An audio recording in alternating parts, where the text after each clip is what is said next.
Hi everyone, I wanted to come on here and share with you a particular Ayurvedic remedy or a secret for supporting you during the spring season in particular.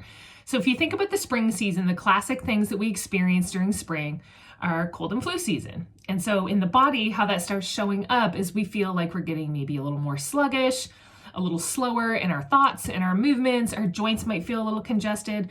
But number one, we start noticing that we're getting really kind of mucusy, snotty, maybe more postnasal drip, a feeling of phlegm in our throat, maybe some stuffiness in our chest. These are the typical things that come along as cold and flu season hits, which happens to be spring season, and in Ayurveda we call this Kapha season.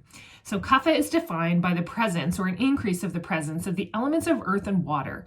If you combine earth and water together, that creates a sticky muckiness. So think of mucus, sticky, sluggish, congestion. So instead of walking through a clear puddle, you're walking through a mucky puddle and your feet are getting a little bit stuck. And so we want to look at how can we move that stickiness out. Now, one of the great remedies from Ayurveda is called Neti and Nasya. So Neti is a nasal irrigation practice, and this is very popular now. 20 years ago it wasn't, but 200 years ago it wasn't. But right now today, a lot of people are doing sinus irrigation practices. And I want to give you a couple of really important tips around that people don't share. And then to follow it up with the practice of Nasya, which is even more critical. So what we're doing with Neti practice is actually clearing out the sinuses, clearing out any excess mucus that is there, and helping us to prevent pathogens from coming in. Now the thing is, we're using a saline solution, a salt water, and that's actually very drying. So while it's pulling the mucus out, it is creating a drying quality, but it can also overly dry the nostrils and sinuses. And if they get overly dry, they crack. And if they crack, virus enters. So to hopefully, help us prevent getting colds and flus and all the regular pathogens in the air from having those affect us, we do the sinus rinsing, but then we want to prevent those cracks. So we want to do the oleation or the sinus oiling. So that is called Nasya. That helps to lubricate the sinuses, and preferably using something like what I have from Banyan Botanicals. This is very expensive, honestly, to buy through Amazon now because Banyan doesn't distribute to Canada. But you could find maybe a local person in your area who makes Nasya oil, or look it up online and find where you can order some Nasya oil. It is medicated, so it happens to have Brahmi, sesame. It is sesame and olive oil, has Brahmi, gotu-kola, calamus, skullcap, and eucalyptus. So those are specific for supporting clarity and vibrancy in the mind, and also the eucalyptus to help open up those pathways and let us breathe that much easier. So cool thing about the lungs, by the way, since we're in spring and this is the season of detox, our number one source of detoxification is our lungs through the act of breathing out. So just spending some time every day focusing on exhaling a little longer time than you inhale, 1 or 2 minutes of practice, even 10 deep breaths, where maybe you're inhaling to a count of 3 and exhaling to a count of 4 or 5, helps to get more waste out of the body, that CO2 waste. Get more of that out, and that's your number one source of detoxification. So if you're looking to detox this spring, breathe and exhale specifically. Preferably do that breathing after you do a Neti and Nasya treatment, and I'm going to show you now what I do. Okay, so what's really important about doing a Neti, I'm bent over funny because I'm in my bathroom and I want you to see what I'm doing. So you want to be using a neti pot. A neti pot. Okay, mine is ceramic, so I could very easily clean this. It's very easy to not have bacteria build up, whereas if I was using a plastic one, if it got any kind of a crack, it might start building bacteria, and that's not what we want. So a ceramic neti pot, and then in here I have distilled water. Why distilled? So I buy a jug of distilled water rather than boiling city water. There's a lot of bacteria that is in city water. That's very normal. And there may be fluoride, there may be chlorine, there may be all kinds of things in the water. And we don't want to put those inside our head because our sinus passages feed into our brain, okay? And I'm mentioning this as a disclaimer because there have been instances where people have done Neti practice and they've received a bacterial infection in the brain. I'm serious. This is why I'm telling you this very important part. So you could either boil your water, or just do what I do and buy distilled water.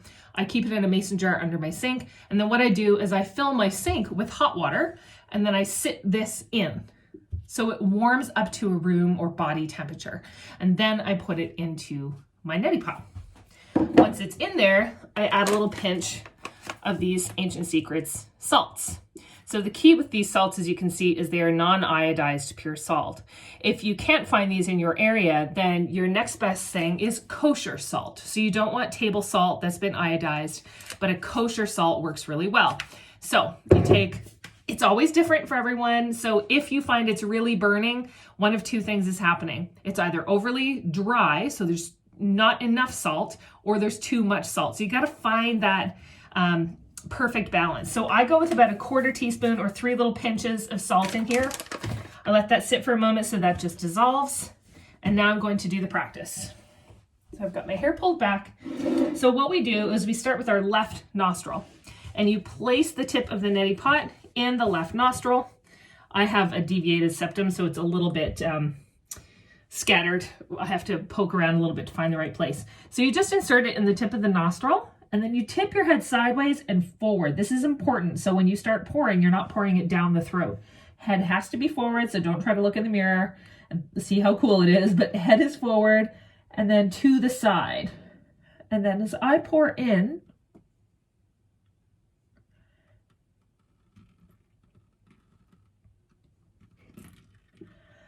that's septum.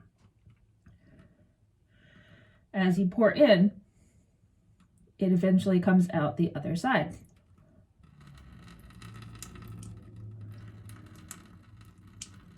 So I'm breathing through my nose. You can't really talk.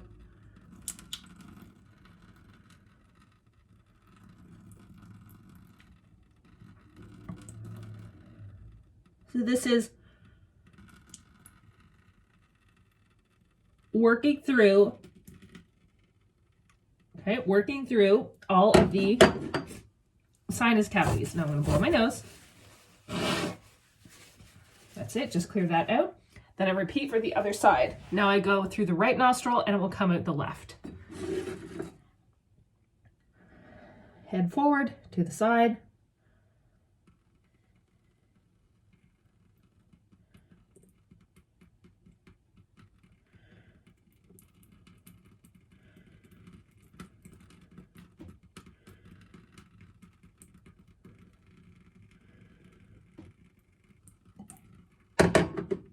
And that's it. So I do about half the pot in one nostril, half in the other. Give a blow. Clearing all out. And now, I always get red-eyed when I do this. And now the last step is the Nasya. So I need a... Now if you still feel like you're kind of drippy, clear that all out. This oiling is key. So I have a dropper with my oil. I'm actually going to bring this up so I can stand properly. Okay, so now I'm going to insert this in the tip of the nose. Squeeze, cover the opposite side. Sniff up. Get more. Go to the other side.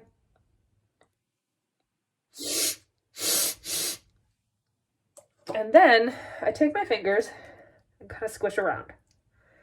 I know this isn't the most professional video in the world, but that's okay. So I squish it around and continue to sniff up so that I get the oil up into the sinuses. And I squish around so it stays inside the nostrils themselves. And so, I don't know, for the next 20 minutes, I might want to have a tissue nearby in case I've got a lot of oil and I start feeling the oil kind of move out towards the edge of the nostrils. It's not a big deal. And right away, I can tell you, I swear, the breathing is so much freer and clearer. And so now is an ideal time to be doing a breath practice, to be able to get those long, full exhales and to get myself oxygenating my body, getting rid of what is waste from the CO2. And it's also an ideal time for a meditation practice because the mind is clear, the breathing is easy, nothing is distracting you with that. So I hope this was useful information for you. If you are going to take on a neti practice, remember those key components. Ceramic neti pot, distilled water, non-iodized kosher salt and get a good quality oil. Now, if you don't have a medicated oil, you could even use some olive oil and just purchase yourself a little bottle with a dropper from your pharmacy and use pure olive oil. And you will be absolutely fine that way as well. So you don't have to have a lot of different concoctions. Another choice too that I have used is coconut oil, because coconut oil is very antimicrobial and antibacterial. So what I do in that case is use a spoon and take my pinky finger on a little bit of the oil off of a spoon so it's clean each time. I'm not reintroducing. And I just rub that in with my finger. And then as soon as the hard oil will liquefy as soon as it's in your body, at body temperature, and still do that same sniffing. So coconut oil, great for antibacterial, antimicrobial. Anyway, that's what I want to share today on Neti and Nasya, and have a great day.